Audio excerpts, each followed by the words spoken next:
All right, great. All right, good afternoon, everyone. Welcome to Warriors Corner. Happy to be here and representing the Army's Artificial Intelligence Integration Center. And what we'd like to talk about this afternoon, more so than just the technology itself, but really about the collaboration and partnerships that we've been able to establish. Really, we call it the AFC model in terms of how we can bring together the best of the best to have a team. Because one of the things I always tell folks is great teams build winning legacies. And so what we'd like to do is lay out a path forward on how we can go about and build these partnerships to achieve great capabilities for our soldiers. All right, with that, go to the first slide, please.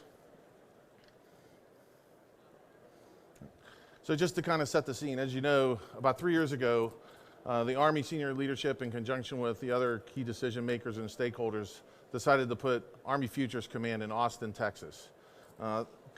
Several major factors that drove that decision, obviously, was we wanted to get off of the base, or post, if you will, and actually embed the leadership and those folks responsible for innovation in an actual innovation ecosystem.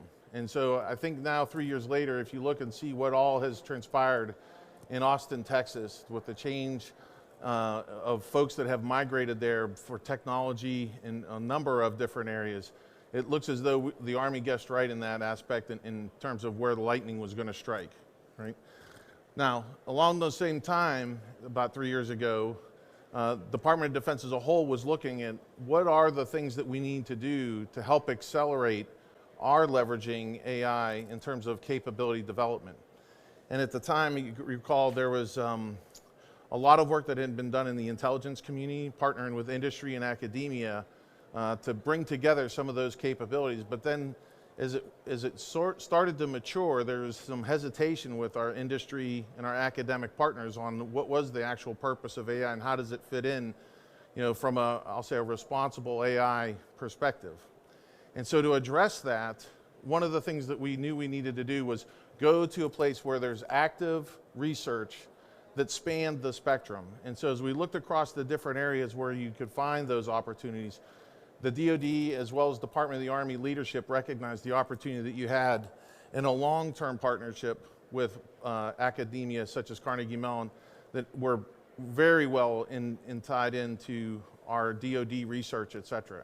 And the other part that we saw was not only did you have academia with Carnegie Mellon, Pitt, and a number of other universities across the country that were interested, but you also had this burgeoning robotics ecosystem that was transitioning from what I call the robotic scene to more of an autonomous systems, leveraging AI to push the envelope in terms of those capabilities.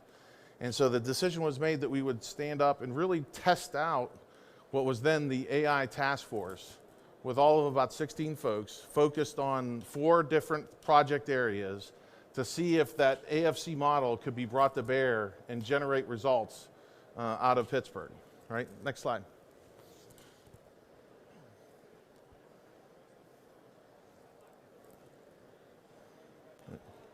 And so as a result of that, what we saw was not only in months, but actually within less than a year, we were able to deliver across all 4 project areas, whether it was helping HRC with its standing up of the marketplace to inform their algorithm to identify potential candidates for assignment in the marketplace, whether it was partnering again with DoD as the Joint AI Center stood up to help with predictive maintenance, and also with the Army's modernization priorities, whether it was long-range precision fires or the next generation combat vehicle.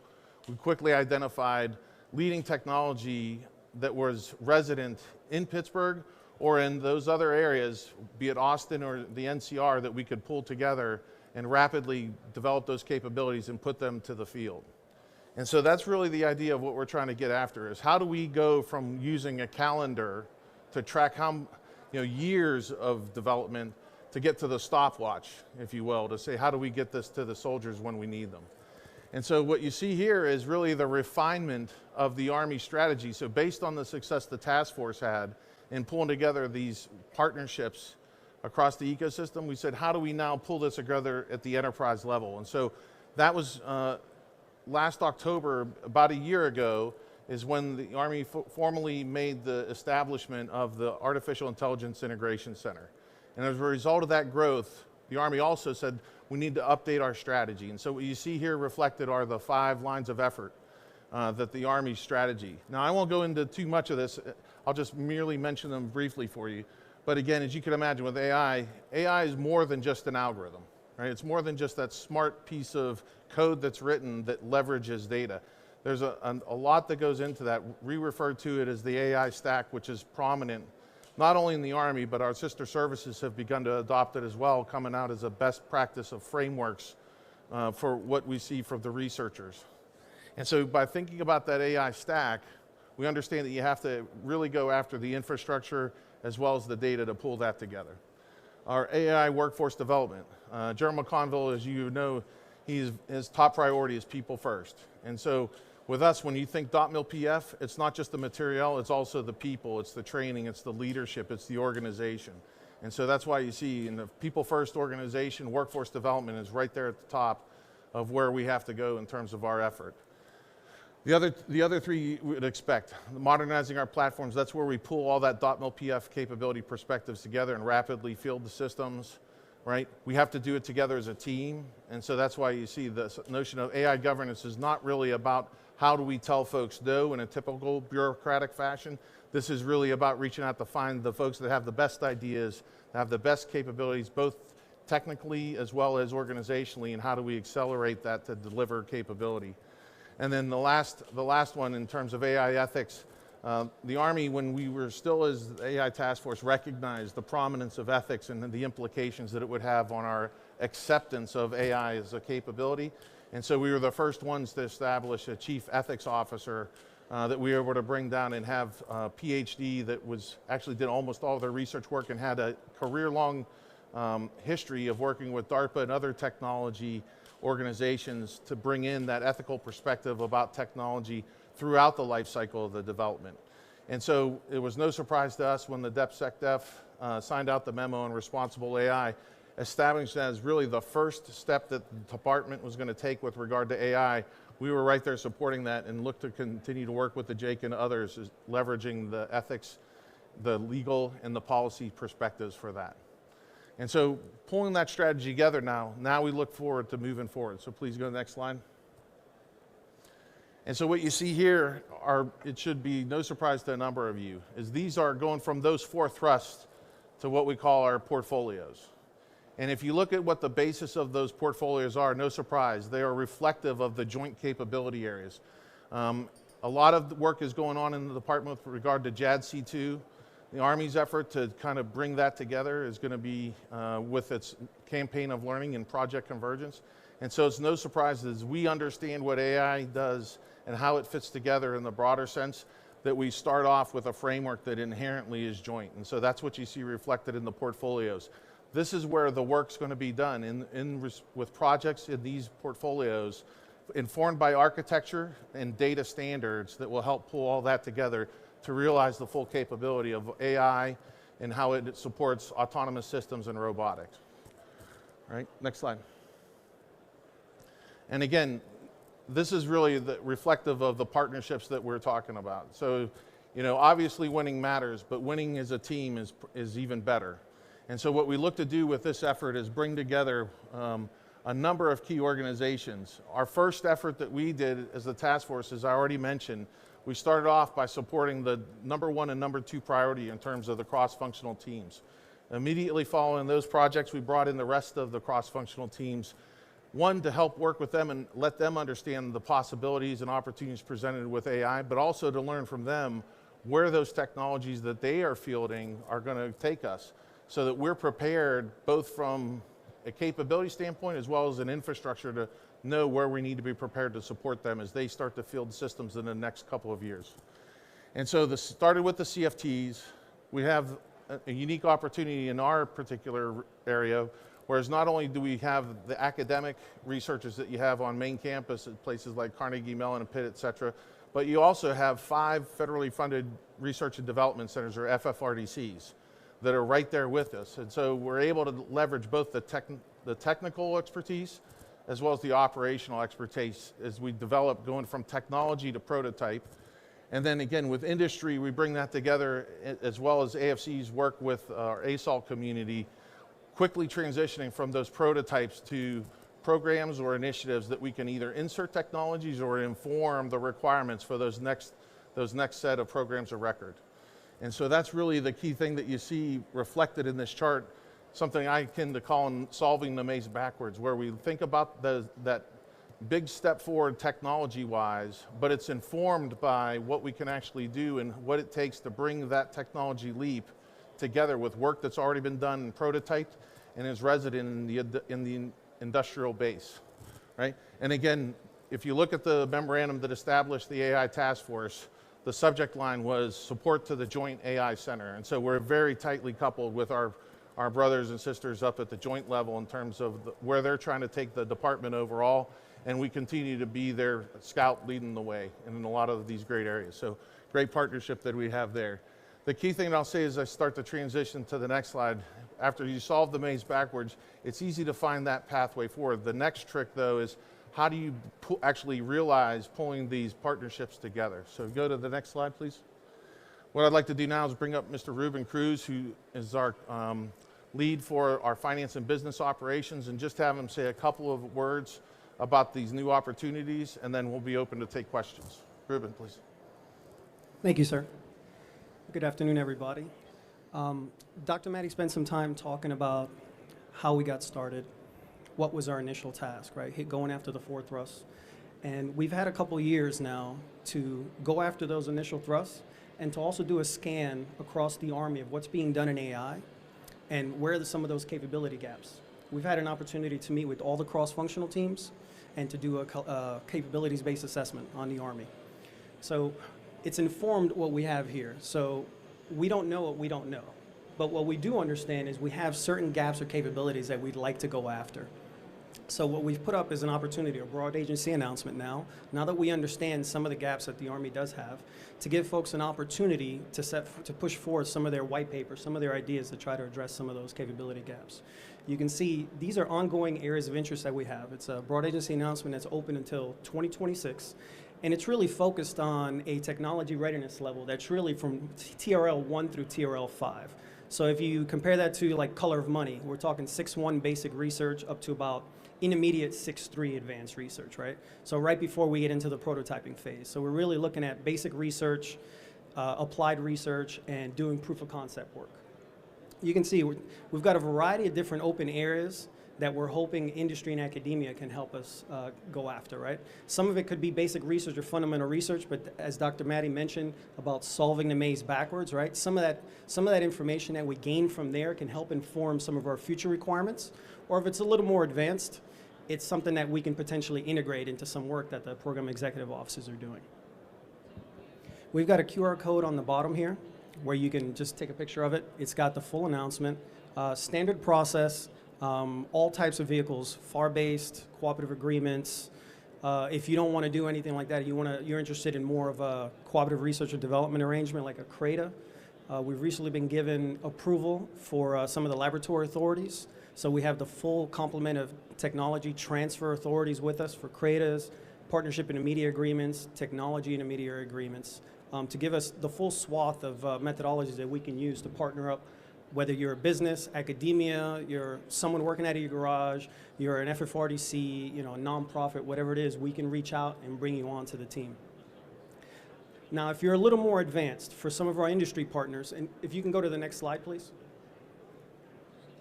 If you're a little more advanced on the technology readiness scale, let's say you've been investing some of your internal R&D to try to build something out that you know is a problem. Maybe it has a commercial market. It could be a dual use capability there that the military can easily tweak and transition into something of use for us. So we've put out a commercial solutions opening. This is geared more towards using the other transaction authority. We can still do FAR-based contracts, but what we're trying to do is focus it more on a commercial style arrangement where we can make sure we protect the data rights and IP that you've developed with your own in-house money, while the Army can still leverage that technology for some of the operationally relevant areas that we have here. This is TRL 4+, so a little more advanced, pushing more into the $6.3 into $6.4 as well. This one is open for until February of 2022. It's been open now for about 5 or 6 months. And you can see it's focused on certain key areas. We've got edge compute, data labeling, models and sims, data readiness, really some of these challenges that a lot of organizations here are dealing with. Some of you maybe help solve it, or maybe it's something that you need a little extra infusion of capital to kind of get over the hump. Those are the kinds of things that we're looking for. You've got an opportunity here. It's a 4-page submission. Very simple. It's not the traditional 35-page proposal. 4 pages, one owns the cover page, one owns the budget, 2 pages to tell us how you can go after a problem. We intend 45 days from telling you you've been selected for an award. So we're looking at an expedited process. We're not looking to expend this out 9 months waiting for someone to get money into your hands, right? Non-dilutive capital. And this is the key for some of these commercial technologies. So what we've tried to do is, regardless of the type of entity that you are, we've tried to open up opportunities for you to try to engage with us, to try to do business with us and join the team.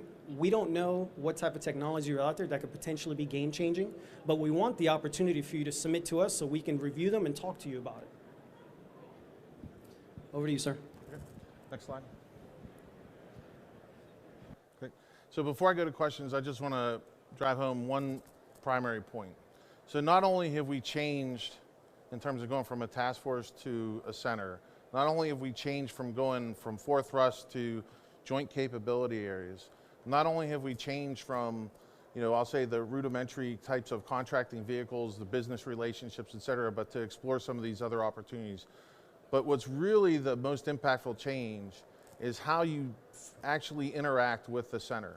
I talked early on about the AFC model. So one of the key things that is prominent in the AFC's model is soldier-centered design. And so we bring in soldiers to work alongside those folks that are doing the development, or vice versa. We may actually be leading the development, and we use our industry or research partners to fill out the team in some unique skill sets or roles for the project team. And so it really is about the soldiers that are leading that development, either through their recent operational relevance, or in some cases, like we have with our AI factory, data scientists, data engineers, et cetera, their technical leadership helps move that forward. I hope some of you had the opportunity to catch one of the Warrior Corner talks earlier about the software factory. That's yet another example of where AFC is innovating how we're bringing the team together and who can help lead those developments, right? I know most of you probably have heard also about the Army Applications Lab. Again, they're seeking to find those unique relationships to accelerate either through their cohort program and bring those folks together to learn as they refine and iterate on those requirements. And so there's a lot of different ways that both academia and industry can work with the Army now to help accelerate that learning. Again, when we talk about the campaign of learning, it's not just those few weeks that you spend in the desert at Project Convergence. It's really all year that folks are going from the last time they snapped the chalk line to do their demonstration or experimentation, but then that next year is taking those lessons learned and applying them. And the acceleration of what we're seeing over time is just, it's exponential, right? And so again, a lot of folks don't realize it, because if you just look forward on that exponential curve, it looks like a straight line, right? But having some perspective and a chance to look back now and see where we've come over those 3 years, you can see that we've really taken the curve to the next level. And so with that, I'd just like to open up to see if there's any questions, comments, and I know we have some great folks in the audience, if necessary, that can help us out with those answers. Yes, ma'am. Oh, okay. Should I take off my mask? No, you're fine. Okay. Sorry. Hi there. This is Yasmin Tajde, National Defense Magazine. I know in the beginning you were saying that the center kind of looked at the first CFTs when you guys were starting, and now it's all the CFTs. Do you see one of the CFTs really needing the work that you guys are doing? I could see long range fires being very important for that, but is there one that really can benefit from the work that you guys are doing? Thank you. Sure. Yeah, so I would say when I look at the CFTs, again, they align pretty directly to the Army modernization priorities. And so what I would offer is that we started off focused on those priorities. So as you mentioned, long-range precision fires being the first, that's where we started. Next generation combat vehicle, the second. But as you look across those, the work that General Rugen's doing with regard to future vertical lift, I mean, the work he's doing is phenomenal in terms of how he's pushing the envelope from a technology standpoint. And what we're able to do, so as we had a chance to work with him in the springtime during one of his demonstrations, was take those lessons learned that we had from next generation combat vehicle with autonomous systems that were collecting both on the ground and with small aircraft in the air, and offer some insights as to how we can help accelerate what he's doing with the larger platforms at higher altitudes with greater range and speed. And so I think that's really the key thing is, as you think across the other CFTs and the mission threads that they have, we're able to leverage AI to really scale based on the unique properties of, again, scale, speed, range, to achieve that overmatch and information dominance that we need to have. Thank you.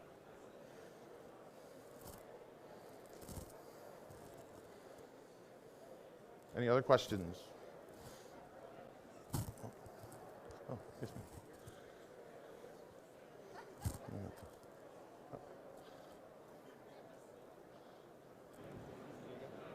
Thank you, sir. Federated machine learning on the edge compute when the comms are down. I'm very interested in working with you, with Dr. Bauer, and his work with Army Futures Command. Thank you. All right, thank you. Thank you. Thank you for your excellent presentation. The question for you is, you mentioned several times about the Carnegie Mellon University, and I wonder if AFC has a strategy about how we maintain the at the fundamental level we are the world leader in AI field with sufficient talent pipeline. Sure. Yeah, that's a great question. So I want to make sure everybody understands. So again, because of the fact that the speed and how fast from the time the Army leadership made the decision to establish the task force, what we actually were able to do was we leveraged an existing broad agency announcement. And so what's key about that is not only did we have direct access to Carnegie Mellon, but we also had 9 other universities that came with that. And in fact, our initial work that we did with our support the next generation combat vehicle, we had 5 universities all bring together their respective, I don't want to say niche because it sounds like as though that's their only aspect, but we had thought leadership from across those universities that came together to do that. And so what's interesting is, if you recall on the portfolios that I showed you, not only they're the joint capability areas, but there's also the first one that I had listed that was basic research. And so as we continue to work with our partners across AFC, whether it's ourselves in terms of AI2C, Army Research Lab, or other aspects of DevCom that have fundamental or basic research resources, we're working to build that relationship so that we have coherence in that portfolio for the basic research. Because you're exactly right. If you're doing development right, and just about the time you think you have I'll say an MVP or a minimal viable product, you've probably generated a ton more questions that you say, if I could only solve this, I can take this to the next level. And so that's really the dynamic, I'll say, feedback cycle that we're experiencing, how we go on our 90, 120-day sprint cycles, where we get through, snap the chalk line, demonstrate it, put it in the hands of soldiers, let them try it out, and then go back and answer some of those questions where possible.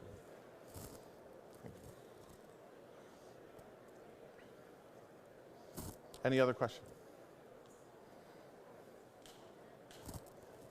No? All right, well, great. Thank you so much for your attention. I appreciate everybody's time and attendance, and I hope you enjoy the rest of the exposition.